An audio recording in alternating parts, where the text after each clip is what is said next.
And welcome into another episode of the Outsider Sports Hockey Podcast. Final episode here for us, coming out regularly. We are going to end up coming out probably around one episode a month during the offseason as we break down free agent news, more coaching things. But right now, Stanley Cup Final has concluded, and it's the Vegas Golden Knights who end up winning this in 5 games. The Florida Panthers, without Matthew Tkachuk, who it was revealed suffered a fractured sternum on that hit in Game 3, said that it took all of his willpower and everything he had. He needed so much assistance just to get dressed and onto the ice for Game 4. It's amazing that he played the way he did in that game. He missed a good stretch of time during that game. Don't know how he came back, especially with that kind of injury, because the amount of pain you're in just from taking a breath is amazing. But guys, not necessarily the length in a Stanley Cup that we expected, but outside of games 2 and 5, really we saw some good hockey between these two teams. Yeah. For sure. The series told a different tale, but definitely, can you argue, these are two of the most deserving teams on each side of things, how the playoffs went, to face each other. Absolutely. And we definitely saw it. And, I believe it was Game 3, when the Panthers pulled it out. You saw the potential that this series could have had. And then obviously, some injuries to Chuck and just Vegas's power and, star power and everything like that kind of ran away with it. And goaltending too, you can argue, is the reason why this series was very more flipped and less equal, by the end of things. But, if you look at Game 3 alone, and you saw the potential this series could have had, it was definitely kind of exciting. But, obviously we saw, it was kind of a one-sided series for the most part, on the scoreboard and the series tally, obviously. But, when it came to competitors, shots, hits, physicality, it was equal for the most part. Just Vegas made the better plays.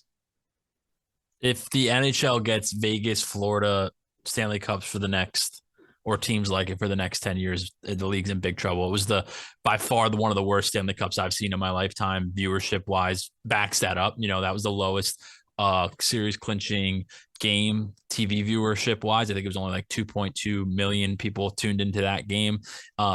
Listen, the teams, deserving to be there, but the NHL is not going to be happy if they get two markets like that in the Stanley Cup.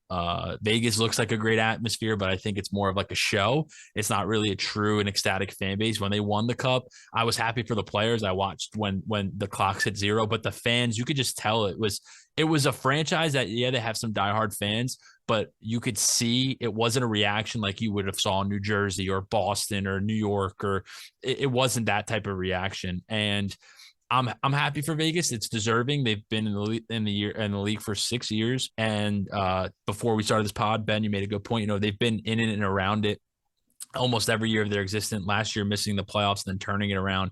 This year, they are master manipulators of the long-term IR spot, which just helps them. They were the first team, I think, in NHL history to win the Stanley Cup, being X amount of dollars over the hard cap based on LIR.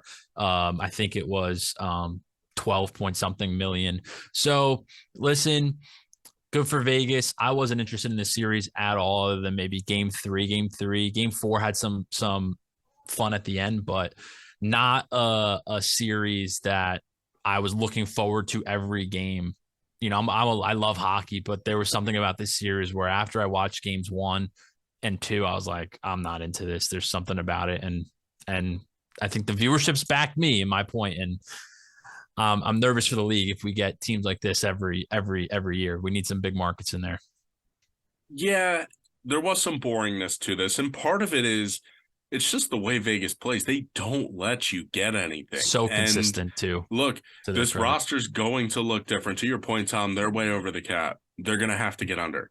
And, contracts like Alex Pietrangelo, he's not going to keep playing at this level forever. He's, getting deeper into that contract. And for players like this is really – it's an exciting moment for them, like Jonathan Marchessault. I like the fact that Bruce Cassidy threw out 5 of the 6 original misfits. Poor Will Carrier ended up being the one odd man out, as you couldn't have 6 guys on the ice to start the game. But really just a very nice gesture there to show, hey, these are the guys that were here from the beginning. and they're the ones who are here now getting it done. Really, really just happy to see that for them. But in terms of the games, Florida, every game was the same. It was Florida just trying to battle back in and hang around.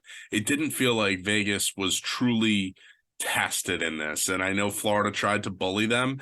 You saw very quickly Vegas was not going to take that, and they very quickly turned into the bully. They said to Florida, if you want to play that game, we will. They wanted it more, and that's why they ended up winning. I know Matthew Tkachuk pretty much was non-existent for, the rest of game 4 and 5. He didn't play. So maybe it's a different series once it goes back to Florida, but overall, it's just upsetting when the Cup doesn't end up meeting expectations. But like I said, this Florida team, not the 2012 LA Kings, the 2012 New Jersey Devils.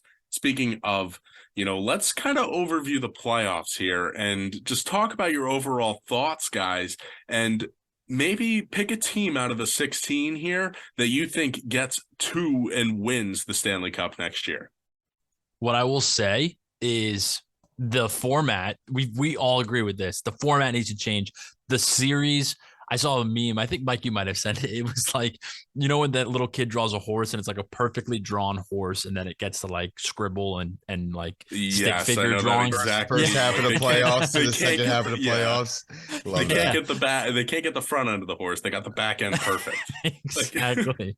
And that's the NHL because of this formatting. And truthfully, I think the formatting leads to boring Stanley Cups like this. You're gonna see that more and more often. I think it takes Stanley Cups with that lower viewership to create a different format. But anyway, I think the beginning was great. I think a lot of teams that were probably more deserving to get later in rounds lost early because of matchups, once again, to the format.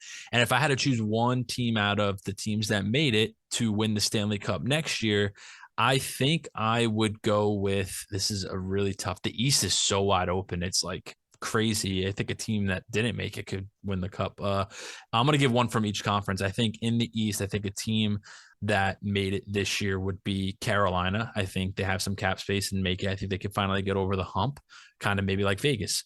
And I think on the West, I could see Colorado, maybe if they stay healthy, get back on the horse and win another one. So those are my two teams. Love that, Tom. I honestly do. I was just trying to chip in there, but no, I agree with Tom on the east side of things. I think Carolina, if I had to pick a team from east side as well, Carolina's the one that stands out to me the most. They've always been right there. They're so close, and they just can't get over the hump too. You got the cap space, like Tom said. They're going to get healthier. They're going to have their star back in Svechnikov next year, hopefully. Fingers crossed. So, out of the East, definitely Carolina. They're so close. They just ran to, the hottest team in Florida. It was just bad timing.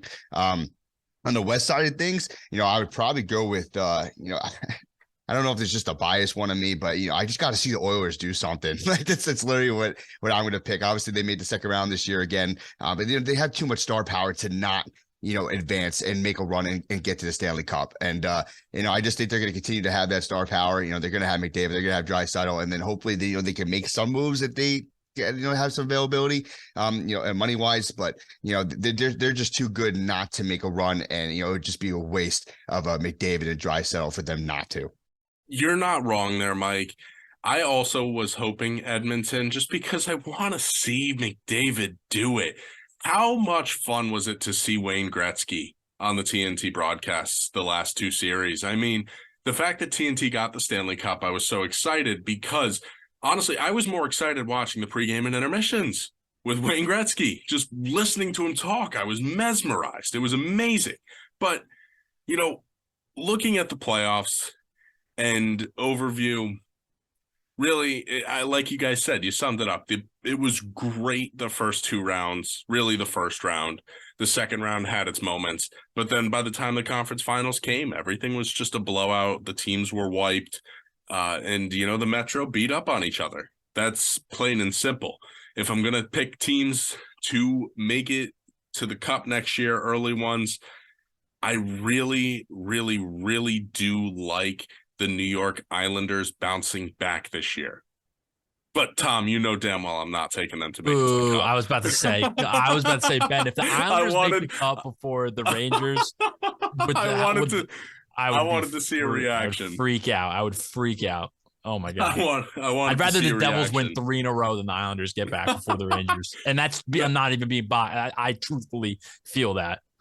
No, I'm actually going to go with the Boston Bruins, and I think that they do bounce back next year. I think they're going to obviously you can't have as good of a regular season, but with those 2 goaltenders, they have a good group of guys, a good core. I know they're going to lose some guys this offseason. I heard they're going to trade Bertuzzi, but I think that they've got a good group there. I think that this is definitely a team in Boston that would have won the cup had they not slipped up in the first round this year. Now, let's move on, though, and let's get into awards because it's award season now. The Stanley Cup has ended. Let's talk about the Hart Trophy first. The 3 finalists for the Hart, not really a surprise. Connor McDavid, David Pastrnak, and Matthew Tkachuk. And Matthew Tkachuk might be one of those guys who, fans might say, oh, he deserves it more than anyone just because of what he did in the postseason. But this is something that was voted on at the conclusion of the regular season. So that is important to note. Guys, who do you think is the Hart Trophy winner of these 3? I think it's McDavid. And Pastrnak is just in his world of his own as well. And he was part of the greatest regular season team of all time. But there's something about McDavid. He's just so special. It's McDavid's trophy to lose until he's not in the league anymore, honestly. It's so easy to forget he had how many points this year? Like what? Like 150? Yeah, something crazy. So it feels like it was he was so scoring long ago. 2 or 3 points every night. Like insane. It feels like it was so long ago, the regular season. So it's easy to forget how good of a regular season Connor McDavid had. This is his award, no matter what. Yeah, no, it definitely is. I mean, it's without doubt what he did in the regular season. It was insanity. I mean, I know some professional sports kind of, they look at, players and what they did in the playoffs to kind of determine awards like this. And I don't think it's going to happen in this case because McDavid's regular season was just way too good. But I know Tkachuk is one of the people, one of the finalists there. His playoff run was absolutely, legacy time. It was magic. So, some professional sports would try to make that indifferent there to kind of debate why he should be it. But no, yeah, it's definitely McDavid's to lose, as you guys were saying. Yeah, and when you want to talk about who's the most valuable to your team, I still think it's McDavid. When you take away those points, I don't think that this team is nearly as good as they were. I know Draisaitl was the guy in the playoffs, but yes, McDavid. Now let's get into the Vezina. The 3 nominees, Connor Hellebuyck, Ilya Sorokin, and Linus Ullmark. Hellebuyck is the only previous winner of this group. Guys, who do you think is the Vezina as the best goaltender this season? I want to say Sorokin. I know the award's going to go to Ullmark, but I don't care where the award is going to go. I'm going to say Sorokin because the Islanders, I feel, were only in a fighting chance to make the playoffs this year because of Sorokin. And I could just leave my argument at that. He was a freak. I think it is a very good debate. The 2 Ilyas in New York are going to be Marty Brodeur, Henrik Lundqvist kind of battle back and forth, although it's you did not just call your own goalie Ilya. Igor. Oh my God, you're 100% you right. did Holy not crap! Tom, I'm sorry. I'm sorry. I had to do that. Fraudulent fan. No, I hit my head last week. I totally. I meant to say like the 2 Russians in New York. And I don't know why I said. I gotcha. I just had to. I had to. I meant to say like the 2 like Russians in New York. I ended up saying his name because I'm looking at it. Oh God. But yeah, you catch my drift. The 2, Russians in New York, they're close friends. It's going to be a battle between the 2 fan bases. Sorokin's a freak of nature. He's such a good goalie. And as long as Sorokin's on the Islanders, they are going to be in and around the playoffs every year. So yeah, I couldn't agree with you more. And to your point about Sorokin, I actually think he's more fitting for the Hart Trophy, just like Igor was last year. But when you look at Sorokin and what he did, he was unbelievable. I thought he was better than Ullmark this year. I agree. I think Ullmark gets the award, but it 100% belongs to Sorokin this year. I think it should be this turn. It was Igor who won it last year. It should be Ilya Sorokin who wins it this year.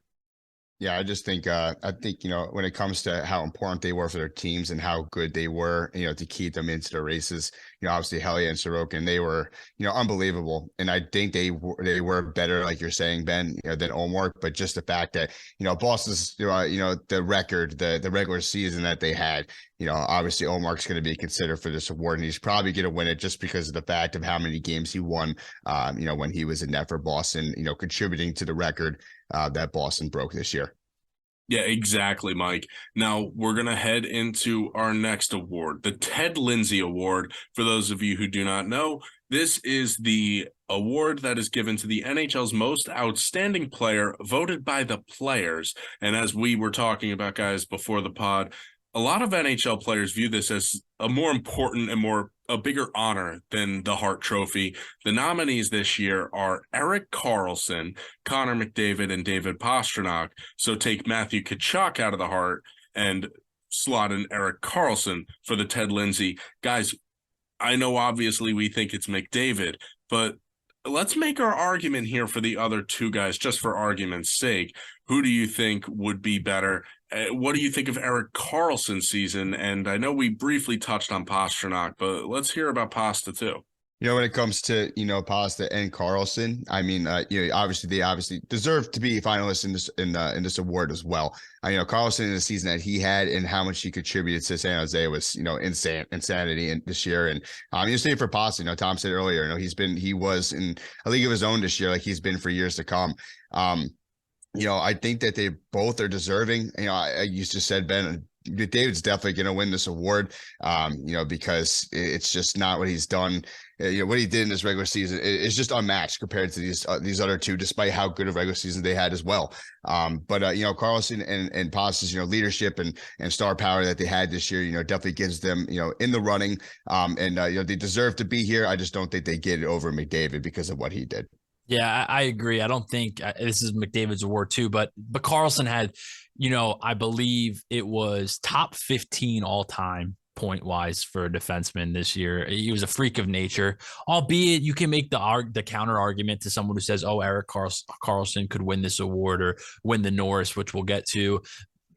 He was on a crappy team. He was free to play the way he played, and he just wanted to show people probably that he still could play in this league. I think the award could easily go to Pastrnak because his presence on the power play, he's so clutch. I think one of the more underrated parts of Pasternak's game is he scores so many. I don't know the exact number, or at least I could be completely wrong, but it feels like he scores so many game-tying, go-ahead goals.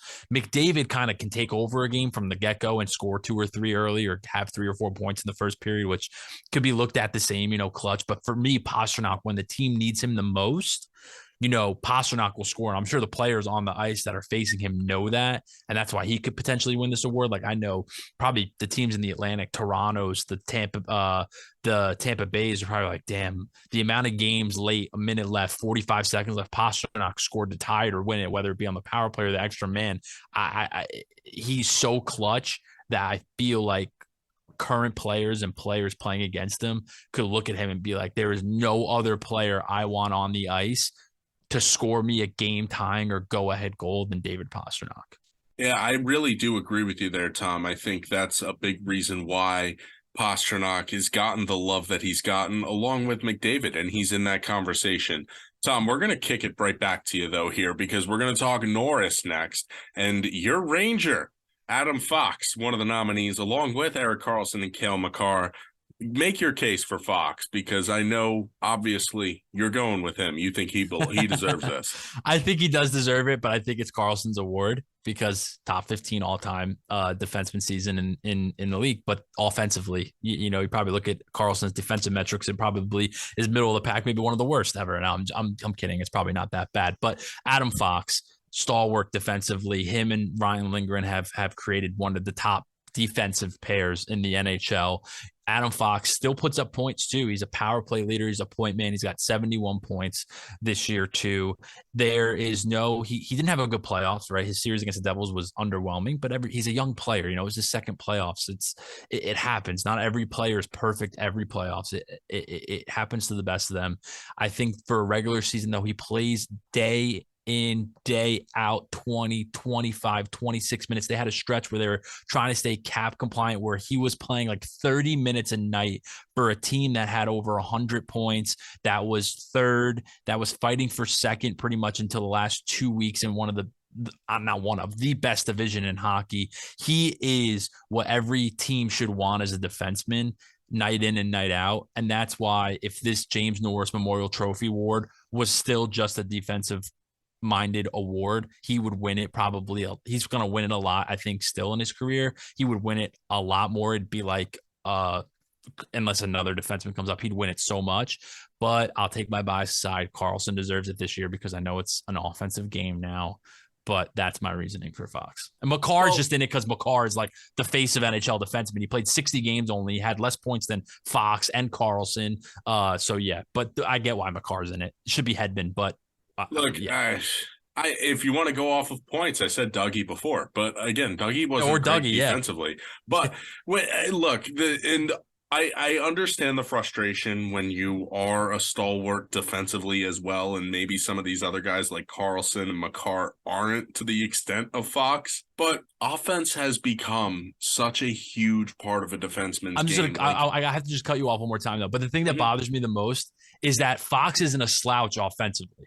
Like, I think that Fox isn't as good offensively as Karlsson or Makar, but he's the gap is closer to his offensive game to those two guys than their defensive teams are to him. I disagree, though, with that statement that Fox isn't as good. He's not going to push the offense that much, but his passing is just as good. And that's the thing. Fox isn't going to score a ton of goals, but Fox will rack up the assists. I wouldn't be surprised if Fox ends up in his prime, if he gets enough ice time with some big-time goal scorers and a group of guys that, will push the puck into the offensive zone.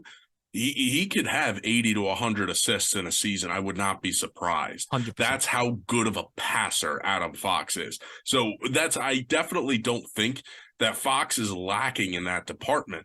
But he is definitely better defensively than those two guys, I believe.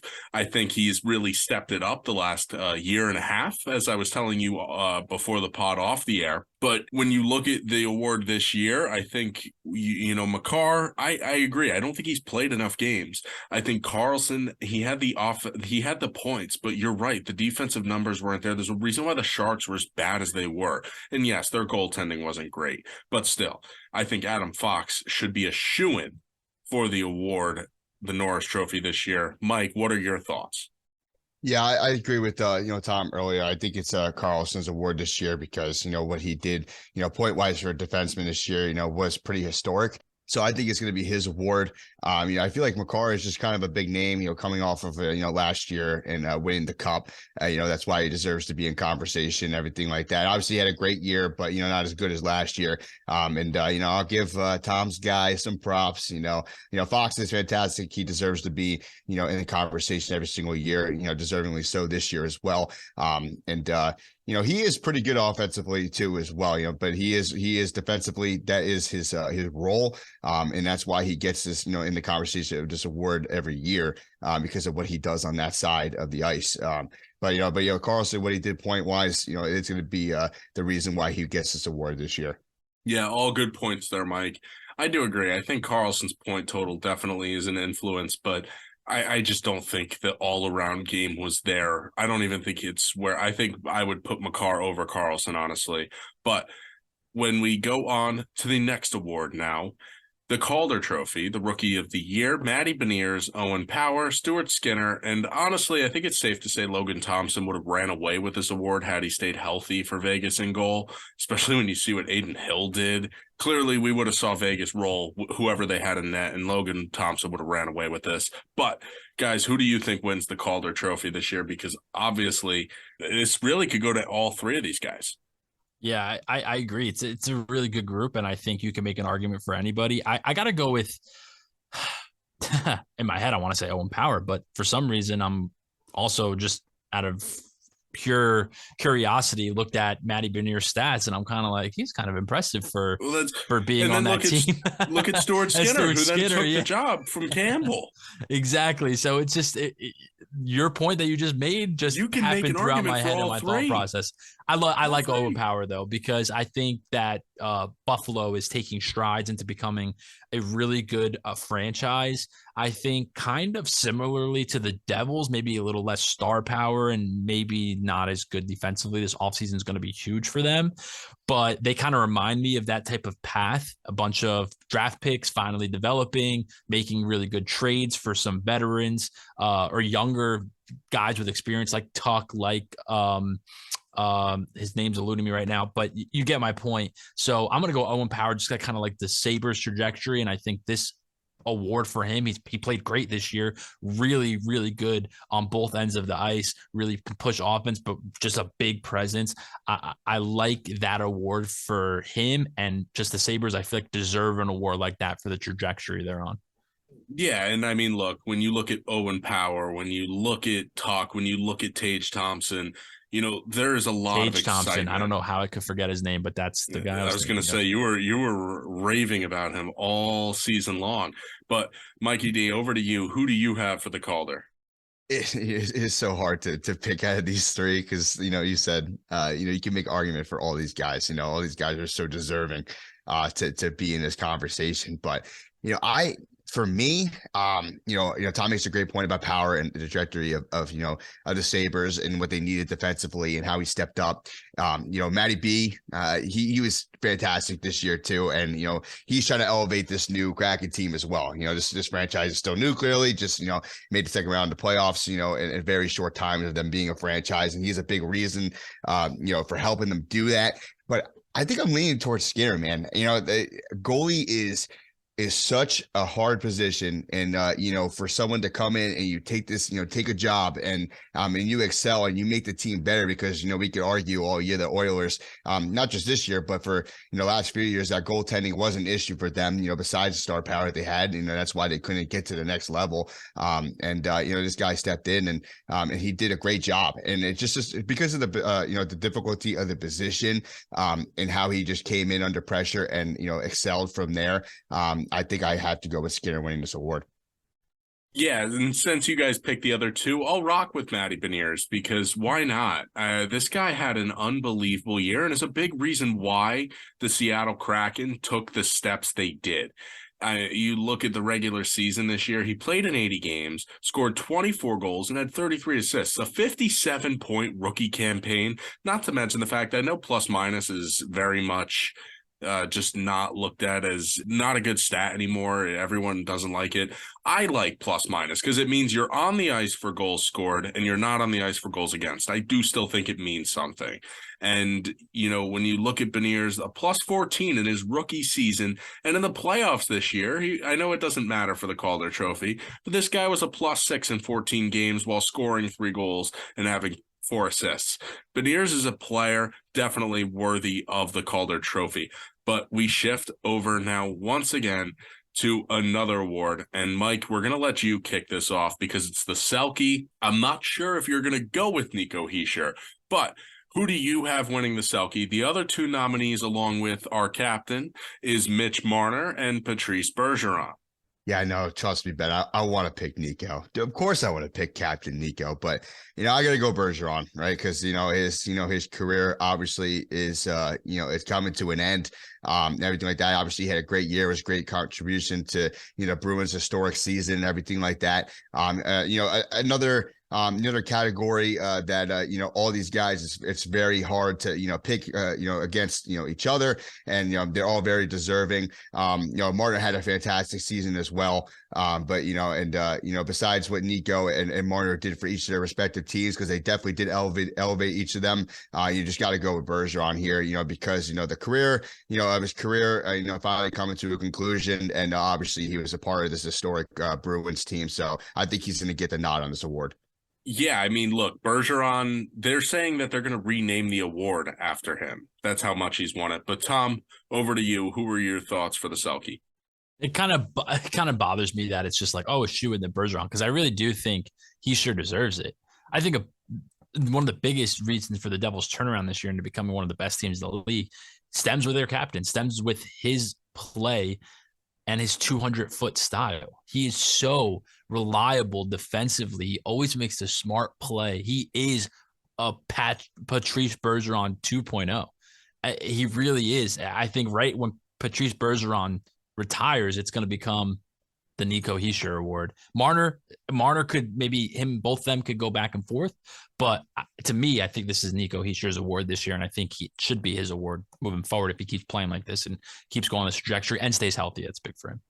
Yeah, I think the health was big, and I think Nico proved that he can take the abuse. He played with a lot of injuries. I think it should be his award. Watching him play all year, there's a little bit more bias because I saw him game in and game out, but he played against the best forwards. He had great numbers, was still in the offensive zone a ton, and when he needed to, he was there in his own end. You saw the way he sold out in that playoff series, Tom. You know what Nico Hischier can do. He should win the award, but I do think Bergeron gets it just because they think, Nico will get it a lot in the future. We go over to the next award. It's the Lady Byng, and it's for the most sportsmanship and gentlemanly conduct. It's Jack Hughes, Anze Kopitar, and Braden Point. Tom, who do you think wins the Lady Byng? This is a really, really good group of players, to be honest. I think Jack wins it. So I think the Devils should have 2 awards here. I think Hischier should get, the Selke, and I think that Hughes should get the Lady Byng. I could see it going to Kopitar once again, just a veteran, been in the league for a while, but I think this should be Hughes's award. All right, this one I could be a little biased. It's going to be Jackie. Obviously, who doesn't love Jackie on the ice, off the ice? It's got to be him. Obviously, every single one of them are well deserved to be in conversation as well. Point and Kopitar. They show their respect around the league, and they have their respect around the league. But you got to give it to Jackie.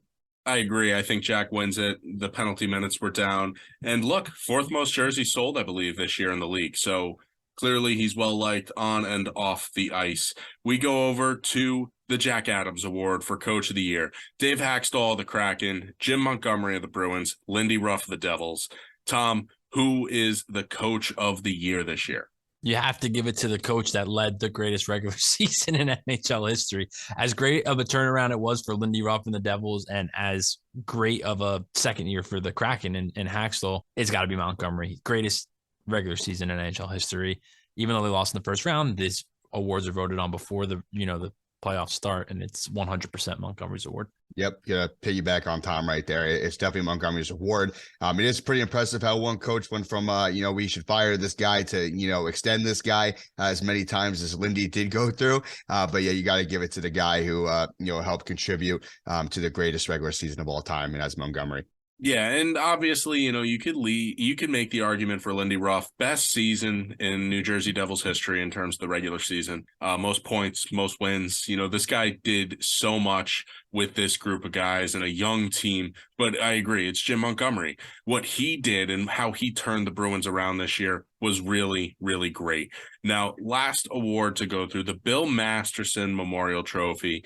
This one goes to the player who best exemplifies the qualities of perseverance, sportsmanship, and dedication to hockey. Remember when Brian Boyle had cancer? This is when he came back. He ended up winning the award that year. This year, the nominees are Clayton Keller, Chris Letang, and Alex Stalock. Guys, I'm going to kick it off and just say Chris Letang. I mean, this is a guy I'm pretty sure he had a stroke. He dealt with the death of his parent. This is a very difficult season for Letang. And when he was on the ice, he did have a pretty good year, especially offensively for the Penguins.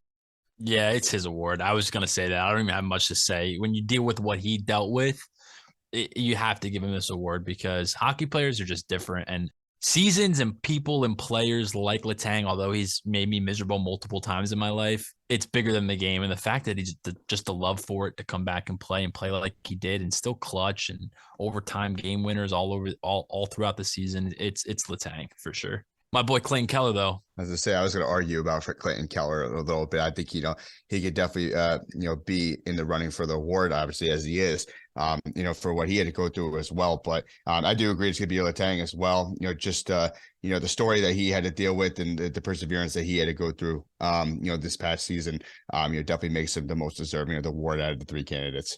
Yeah, for sure. Now, we are going to wrap things up here. Before we do, I do want to get your thoughts, Tom, because your Rangers did hire a head coach. It's Peter Laviolette. Quickly, let's hear your thoughts. I was nervous about the term of the deal, but it's 3 years. It's the perfect Peter Laviolette. You bring him in, hopefully jolts the team and gets them to a cup or a cup finals appearance. And then after a year or two, you let them go and you blow it up. So I think the Rangers got the best of the bunch, I should say, for where they are. I wish it was an assistant that could have turned into our long-term coach, but we don't really have that much of long-term players. We kind of have a 3 to 4 or 5 year window. So let's bring in Lavalette for 3 and see how it goes. It could be worse, I guess is the way for me to put it. Yeah, I know you wanted Burnett, but hey, I think Laviolette's a solid guy. I think the players are going to like him, but that is going to do it for the Outsider Sports Hockey Podcast, and that does it for the 2022-23 regular season, postseason Stanley Cup final. It is in the books. We will keep up with some episodes throughout the offseason. They'll come out sporadically, so make sure you give us a follow on Twitter so you can see when we do drop episodes this offseason. We'll talk free agency news. We'll talk draft. We'll talk Connor Bedard. Do not worry. We have all of that. Make sure you go and check out our website as well, outsidersports.net. We'll have TikToks, other sports coverage as well with football and baseball up there. You search up Outsider Sports for YouTube and TikTok. And as always, have a good one. Make sure you check us out and keep up with us throughout the offseason.